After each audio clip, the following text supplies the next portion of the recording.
Halo sobat pencinta Donghua, kali ini kita akan melanjutkan cerita Battle Through the Heavens Benua Kaisar. Cerita dan video ini diambil dari channel Nobarta. Tanpa banyak basa-basi, mari kita simak alur ceritanya. Melanjutkan dari cerita sebelumnya, Xiaoyan menatap petir yang menggantung di udara dan cahaya menyilaukan keluar dari penguasa Suan Api. Api berkobar-kobar di tubuh penguasa Suan Api dengan sangat indah. Setelah itu petir menyambar tanpa peringatan dan Xiaoyan dengan cepat mengayunkan penguasa Suan Api. Di bawah tekanan kedua kekuatan yang mengerikan itu, area sekitar klan Yao bergetar hebat. Di mata keheranan semua orang, petir emas yang bertabrakan dengan penguasa Suan Api menyebar dan menghilang. Awan gelap yang berada di atas kediaman klan Yao berangsur-angsur menghilang. Semua mata melihat Xiaoyan dengan keheranan. Tidak hanya Xiaoyan luar biasa dalam penyulingan, bahkan dia sebenarnya mengatasi petir emas yang mengerikan seperti itu. Hanya saja berapa tingkat alkemis Xiaoyan itu. Bahkan alkemis tingkat 5 kaisar tidak akan bisa menimbulkan pil petir emas. Mungkinkah bahwa Xiaoyan sebenarnya alkemis tingkat 6? Penatua klan Yao saling bertukar pandang dengan ekspresi yang kering. Mata orang-orang dipenuhi kekaguman saat melihat Xiaoyan. Wajah Zenin, Nan Erming, dan Ziyin benar-benar dipenuhi kegembiraan. Tiga penatua itu muram dan mendesah lemah saat mengangkat tangan kanan mereka dan berkata, "Saya mengumumkan bahwa Xiaoyan memenangkan ujian ini," ucap tiga penatua klan Yao. Mereka menundukkan kepala dan ketidakberdayaan terpancar dari wajah mereka. Yao Tian yang melihat ini tersenyum puas dengan apa yang telah ditunjukkan Xiaoyan. Dengan begini seharusnya tidak ada lagi yang menentang Xiaoyan, ucap Patriark Yao Tian. Yao Ling sebagai seorang jenius di klan Yao, dia tidak rela kehilangan wajah di depan semua orang. Segera dia dengan enggan berteriak, "Saya tidak setuju. Ini pasti ada yang salah," teriak Yao Ling. "Apakah masih pantas kamu berkata seperti itu? Apa yang membuatmu tidak setuju?" ucap Patriark Yao Tian dengan dingin. "Aku ingin bertanding sekali lagi dengan Xiaoyan," ucap Yao Ling. "Satu pertandingan lagi?" Semua orang tercengang, bagaimana mungkin dia meminta pertandingan ulang. Dilihat dari kemampuan pemurnian Xiaoyan, bukankah itu sama dengan bunuh diri? Ucap orang-orang di kerumunan. Ketika Yao Tian mendengar kata-kata Yao Ling, dia segera berbicara. "Aku bisa memberikanmu kesempatan, tetapi pertandingan bukan lagi memurnikan pil. Kita akan membandingkan keduanya dengan memasuki kuil hati. Jika di antara kalian mampu keluar lebih dulu, dialah pemenangnya," ucap Yao Tian. "Patriark, jika seseorang dengan pikiran yang tidak stabil memasuki kuil hati, maka mereka akan mudah tersesat. Mengapa Anda meminta pertandingan seperti itu?" tanya para tetua. Terkadang untuk sesuatu pencapaian harus ada resiko yang harus dilalui. Untuk kali ini kita harus melihat dan mempercayai mereka, ucap Yao Tian. Xiaoyan juga sedikit terkejut dengan tantangan itu. Jika dia mendapatkan kekuatan sisa jiwa dari kuil hati, maka kekuatan jiwanya akan berkembang pesat. Memikirkan hal ini, Xiaoyan menjadi bersemangat. Segera Xiaoyan berkata, "Apa yang dikatakan guru memang benar. Jika saya hanya bertanding, kekuatan bertarung atau kekuatan pemurnian itu tidak adil bagi saudara Yao Ling. Saya juga ingin tahu seperti apa kuil hati klan Yao yang dikatakan bisa meningkatkan kekuatan jiwa," ucap Xiaoyan. Mendengar kata-kata arogan Xiaoyan, Yao Ling sangat marah. Dengan cepat dia berkata, "Baiklah, aku mengikuti pendapat Patriark," ucap Yao Ling. "Patriark, kuil hati memiliki tanda jiwa dari banyak pendahulu klan Yao. Mereka yang bukan klan Yao tidak diizinkan masuk, bukan? Mohon Patriark berpikir 2 kali," ucap penatua ketiga. Tetua itu jelas mengerti dengan Patriark mengizinkan Xiaoyan memasuki kuil hati itu sama dengan memberikan warisan leluhur klan Yao. Tetua ketiga, tampaknya sejak awal Anda menganggap Xiaoyan sebagai orang luar. Apa Anda masih meragukan status Xiaoyan di klan Yao ini? Ucap Yao Tian dengan nada marah. Mendengar kata-kata keras Yao Tian, tetua ketiga menundukkan kepalanya. Zenny melirik orang-orang di sekitar dan berkata, Anda tahu bahwa Xiaoyan memenangkan kompetisi sebelumnya. Namun mengapa masih ada pertandingan kedua? Saya mengerti bahwa ini hanyalah upaya untuk menyelamatkan wajah Yaoling sebagai jenius klan Yao. Sekarang setelah Xiaoyan bersedia dan Anda khawatir bahwa Xiaoyan akan mendapatkan kesempatan untuk warisan, bukankah ini lelucon? Jika Xiaoyan menolak, bisakah Yaoling menerima kekalahannya? Ucap Zenny dengan sedikit kesal saat menatap penatua itu. Semua penatua itu terdiam saat mendengarkan pernyataan Zenny. Xiaoyan juga tidak menduga bahwa Zenny bisa mengatakan seperti itu. Segera dia menambahkan saat berkata, apa yang dikatakan Zenny memang benar. Apa yang dikhawatirkan oleh para penatua bukan sesuatu yang saya minta. Namun karena saudara Yaoling tidak puas dan guru memutuskan kompetisinya, bagaimana saya bisa menolak kepercayaan yang diberikan oleh guru? Selain itu, saya akan bersedia jika saya akan mendapatkan inti sihir jika saya menang. Ucap Xiaoyan. Xiaoyan, Anda tidak boleh serakah. Selama Anda menang, Anda akan mewarisi metode untuk meningkatkan kekuatan jiwa. Dan sekarang Anda meminta inti sihir tingkat lanjut. Ucap tetua ketiga. Jika tidak, maka tidak akan ada kompetisi. Ucap Xiaoyan dengan acuh tak acuh. Xiaoyan, saya akan mempertaruhkan 500 inti sihir tingkat 5 dan 6. Katakan, apa itu cukup? Ucap tetua ketiga. Karena tetua ketiga sangat tulus, maka junior ini harus memberikan wajah. Ucap Xiaoyan. Tetua ketiga segera mendatangi Yaoling dan berkata dengan suara pelan, ini menyangkut harga diri saya. Saya berharap kamu tidak akan kalah dengan rubah kecil itu. Ucap tetua ketiga kepada Yaoling. Yaoling yang mendengar kata-kata tetua ketiga langsung berkeringat dingin. Dia menguatkan perasaannya saat berkata, Tetua, meskipun Xiaoyan luar biasa dalam hal pemurnian, dia tidak akan bisa mengalahkan saya di dalam kuil hati. Anda bisa yakin. Ucap Yaoling. Mendengar ini, penatua ketiga menganggukkan kepalanya. Jika Xiaoyan dan Yaoling sudah siap, Anda berdua bisa memasuki kuil hati sekarang. Siapa yang lebih banyak menjawab pertanyaan leluhur, maka dia akan menjadi pemenang. Ucap Yao Tian. Setelah mengatakan itu, Patriark Yao Tian memimpin untuk menuju sebuah bangunan kuil putih yang disebut kuil hati. Di sekitar kuil ada biji bintang ungu yang sangat unik. Biji bintang ungu memiliki efek yang sangat baik pada pelestarian dan transmisi kekuatan jiwa. Di kuil hati dipenuhi dengan tanda-tanda jiwa dari kaisar peringkat tinggi dari leluhur klan Yao. Hal ini dibagi menjadi 3 lapisan dan memiliki kesulitan yang berbeda-beda. Yao Tian menghela nafas dan berkata, sejak bencana kuno, klan Yao saya telah menurun dan kaisar peringkat tinggi semakin sedikit. Sehingga jejak jiwa yang bisa tinggal di kuil hati mulai berkurang. Tanda jiwa di lantai 2 ditinggalkan oleh kaisar bintang 7. Kekuatan jiwa mereka berada di puncak kerajaan kaisar. Sedangkan lantai 3 tanda jiwa yang ditinggalkan oleh kaisar bintang 9. Kekuatan jiwa mereka sangat luar biasa. Sekecil apapun kekuatan jiwa yang keluar itu sangat sulit untuk dilawan.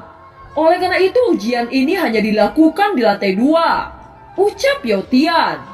Setelah menjelaskan itu, Yao Tian melihat ke arah Xiaoyan dan Yaoling saat berkata lagi, siapapun yang tinggal di dalamnya untuk waktu yang lama akan memenangkan kontes. Jika kalian sudah jelas, maka pertandingan bisa dimulai. Teriak Yao Tian. Segera setelah itu Xiaoyan dan Yaoling melangkah maju ke pintu kuil hati. Begitu memasuki pintu kuil hati, kekuatan jiwa kehilangan kontak dengan dunia luar.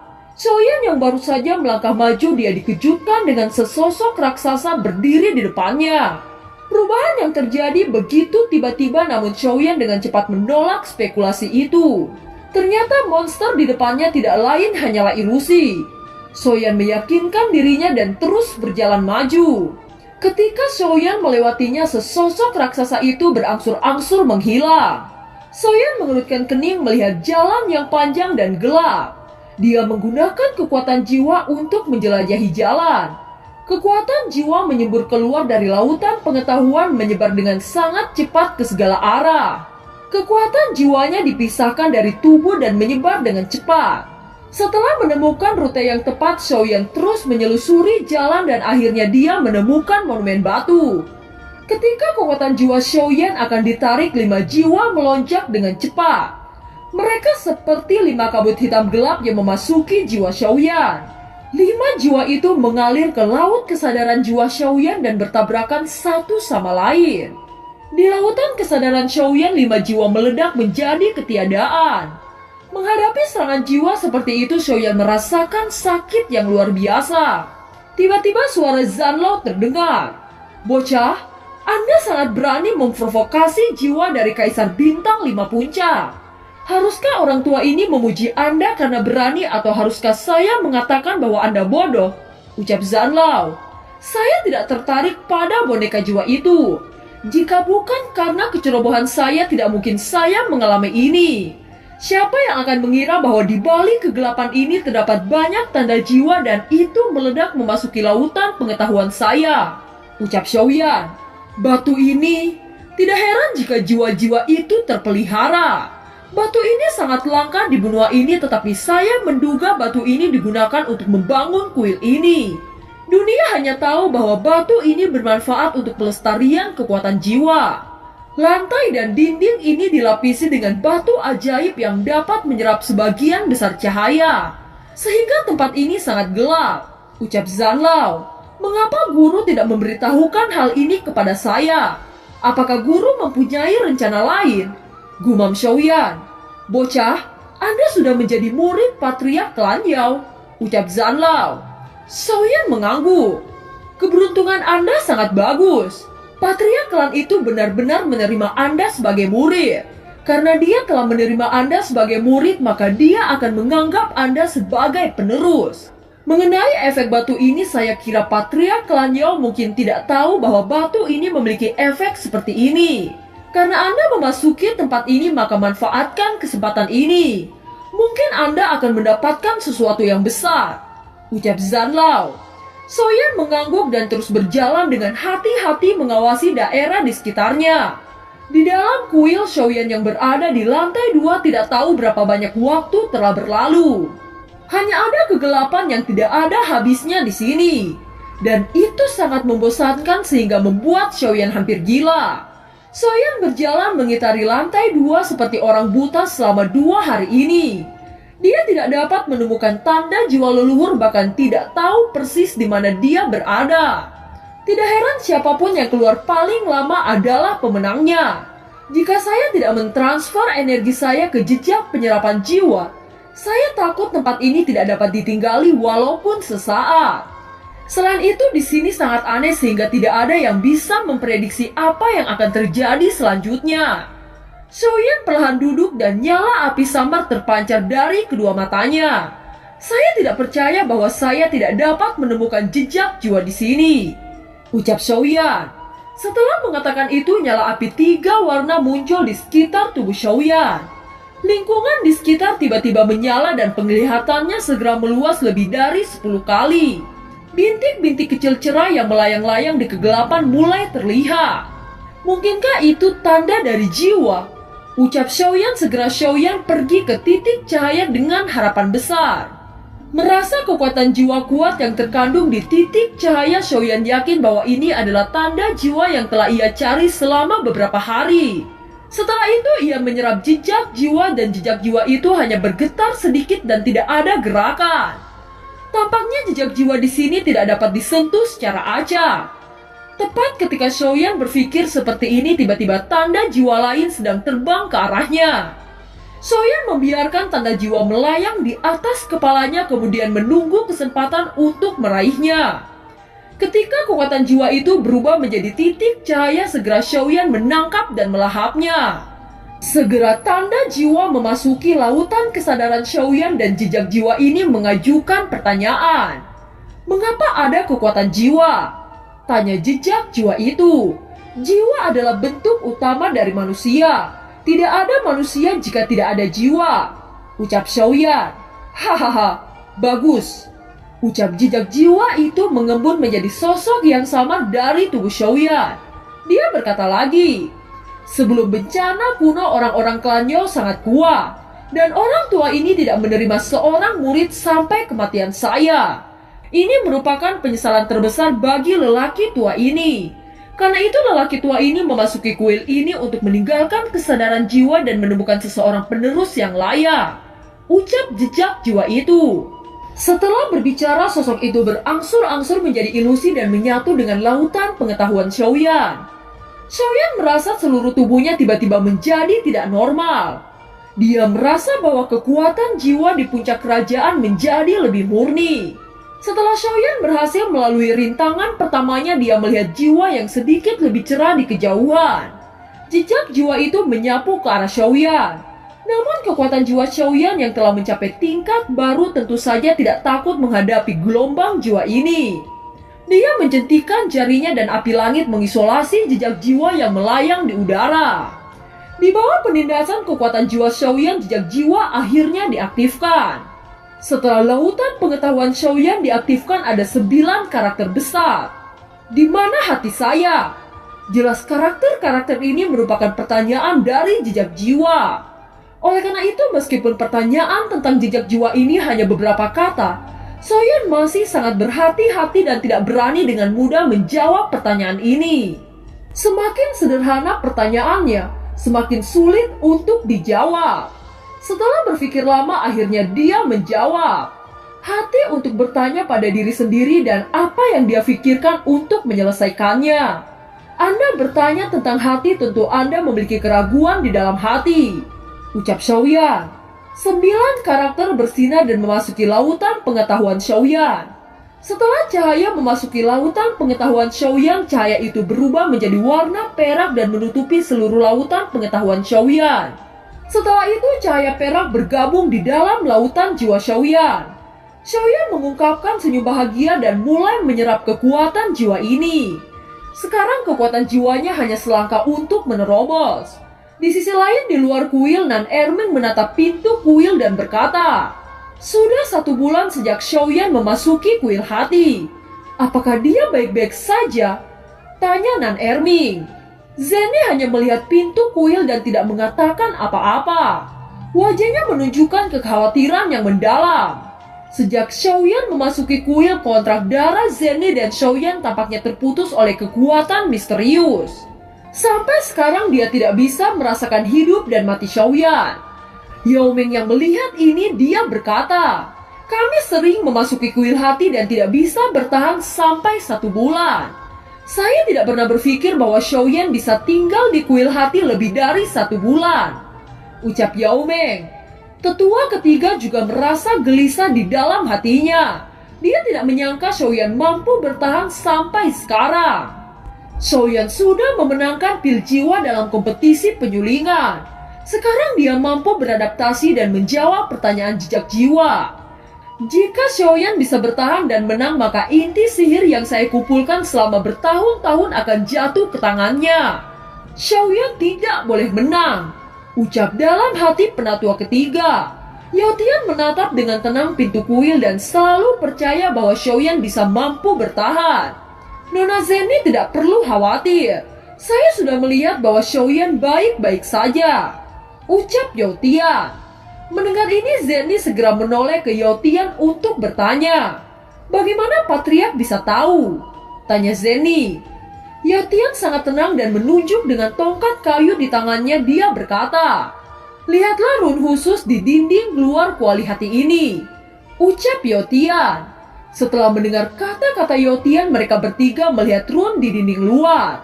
Saat melihat lebih dekat, mereka menemukan bahwa setiap lapisan pola memiliki 3 rune yang berbeda. Di mana rune paling kiri pada lapisan kedua memiliki 2 titik yang agak terang. Ketiga rune ini mewakili situasi di dalam kuil. Rune paling kiri mewakili jumlah orang yang memasuki lantai. Dengan bersinarnya titik ini, itu sudah membuktikan bahwa Xiaoyan baik-baik saja.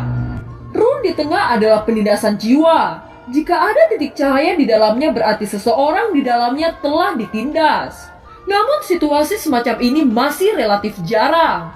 Kecuali jika mereka tidak dapat melakukan apapun untuk menentang sedikit demi sedikit. Atau pertahanan jiwa mereka terlalu lemah untuk menanggung dampak dari jejak jiwa. Sedangkan untuk yang paling kanan itu berarti terjebak. Jika lampu menyala itu berarti seseorang terluka parah oleh jejak jiwa. Yang lebih ringan dapat disembuhkan dengan pil. Sedangkan yang serius atau jiwa rusak akan berakibat fatal. Karena tidak ada cahaya di tengah, saya bisa memastikan Xiaoyan dan Yaoling baik-baik saja sekarang. Ucap Patriark Yotia. Berapa lama Xiaoyan bisa bertahan? Tanya Ziying. Hahaha, Anda menanyakan hal itu lalu saya harus bertanya kepada siapa? Berapa banyak waktu yang bisa didukung itu tergantung pada kekuatan dan takdir. Ucap Patriark Yotian tampak percaya diri dengan keselamatan Xiaoyan dan Yaoling. Xin kembali ke dalam kuil hati. Tidak peduli bagaimana dunia luar diterangi oleh matahari terbit, namun kuil hati akan selalu gelap. Bagi Xiaoyan, harapan dalam kegelapan adalah jejak jiwa di bawah cahaya api langit. Dan kehangatan adalah kekuatan jiwa yang diserap setelah memecahkan pertanyaan. Setelah beristirahat sebentar, Xiaoyan menggerakkan tubuhnya yang lelah dan memulai cara mencari jejak jiwa lagi. Saya bertanya-tanya. Kemana sebenarnya Yaoling berada? Kenapa sejauh ini saya tidak merasakan keberadaannya? Ucap Xiaoyan sedikit menyipir. Tampaknya semua orang yang memasuki kuil hati akan datang ke ruangannya sendiri. Hanya dengan cara ini dapat menjelaskan mengapa Yaoling menghilang setelah dia masuk. Namun meskipun orang terisolasi, jejak jiwa di kuil dapat melewati setiap ruang dimensi. Faktanya dugaan Xiaoyan sepenuhnya benar. Setelah menyerap kekuatan jiwa yang tersisa dari beberapa jejak jiwa, Xiaoyan menemukan bahwa kekuatan jiwa dari puncak kerajaannya telah didorong kembali. Perlu dikatakan bahwa butuh beberapa ratusan tahun untuk menerobos puncak kerajaan kaisar. Tetapi Xiaoyan saat ini telah mencapai kerajaan kaisar puncak hanya dalam beberapa bulan di kuil hati. Kecepatan ini cukup mengejutkan. Meskipun ini adalah kesempatan terbaik untuk memaksimalkan peningkatan kekuatan jiwa dari kuil hati klan Yao, itu tidak berarti bahwa siapapun dapat bertahan selama 3 bulan di kuil hati ini. Bahkan jenius muda klan Yao sendiri tidak ada yang mampu bertahan selama 3 bulan. Setelah istirahat yang tenang, tubuh Xiaoyan yang lemah memiliki vitalitas baru. Dia memandang lantai 2 dari aula yang gelap tanpa akhir ini. Sekarang setelah jiwanya mencapai puncak kerajaan kaisar, tidak akan efektif lagi untuk menyerap jejak jiwa di lantai 2. Xiaoyan berpikir untuk sementara waktu. Jika dia pergi begitu saja, tidak ada yang menjamin bahwa dia sudah memenangkan kontes. Xiaoyan sedang memikirkan lantai 3 di mana Patriark Yotian secara khusus mengatakan kepadanya untuk tidak masuk. Menurut Patriark Yotian, jejak jiwa pada lantai ketiga ditinggalkan oleh Kaisar Bintang 8 atau 9. Dan kekuatan jiwanya berada di atas tingkat kesadaran. Tentu saja bahkan jika Xiaoyan berada di puncak kerajaan Kaisar, dia tidak yakin akan bertahan dalam satu penindasan. Namun peluang terbagus selalu berdampingan dengan bahaya. Xiaoyan jatuh ke dalam pemikiran yang dalam. Sementara Xiaoyan sedang berpikir keras, sosok Yaoling yang berada di dimensi lain lantai 2 kuil hati ia tampak sangat menyedihkan. Dia berbaring ke tanah di depan pintu lantai 2 dengan rambutnya acak-acakan dan wajahnya berumuran darah. Bahkan dia hampir tidak bisa mendukung untuk membuka matanya. Yaoling hanya bisa mendukung sedikit lebih dari 2 bulan. Tetapi kali ini dia bahkan mendukungnya selama hampir 3 bulan.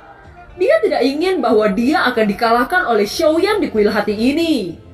Meskipun ia sangat bekerja keras selama hampir 3 bulan ini, dia hanya menyerap beberapa jejak jiwa dari kekuatan jiwa kerajaan akhir. Bukannya dia tidak ingin menyerap sedikit lebih banyak, tetapi dia tidak bisa menyerapnya karena dia hanya kekuatan jiwa dari kerajaan kaisar awal. Tetapi ini sangat memuaskan bagi Yaoling karena ia telah memecahkan rekor sebelumnya di kuil hati.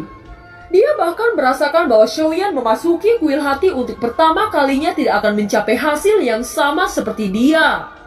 Bahkan jika sekarang dia keluar dari kuil hati, dia yakin bahwa dia sudah menang. Memikirkan hal ini, Yoling merasa sangat bahagia dan tawanya menggema di ruang ini. Hahaha, Xiaoyan, tidak peduli seberapa kuat Anda. Anda tidak seakrab saya di tempat ini. Saya khawatir Anda sudah mati di tempat ini. Saya ingin tahu bagaimana cara Anda bisa memenangkan pertandingan ini, ucap Yaoling. Yaoling menjadi semakin bersemangat untuk memikirkannya. Segera dia menyeka darah di wajahnya dan berjuang untuk berdiri. Pada akhirnya dia menjadi gila dan dengan bersemangat bergegas keluar untuk menyambut kerumunan. Setelah beberapa saat setelah Yaoling mendorong pintu, Xiaoyan juga bergerak. Dan film pun berakhir.